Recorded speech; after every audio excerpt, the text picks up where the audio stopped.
કે હું છેલ્લા 1.5-2 મહિનાથી આ વિસાવદર ભેસાણ મત વિસ્તારનો ઉમેદવાર તરીકે પ્રચાર કરી રહ્યો છું.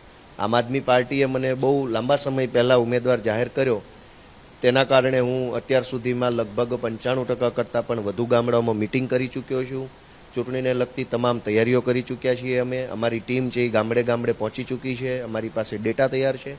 તો આ બાબતની મને એક ખુશી છે કે મને આ મોટી તક મળી છે. આ ચૂંટણીની અંદર આમ આદમી પાર્ટીનો નિશ્ચિત વિજય થવાનો છે એવી બાંહેધરી અને ખાતરી વિસાવદર ભેસાણ જૂનાગઢના લોકોએ મને આપી છે.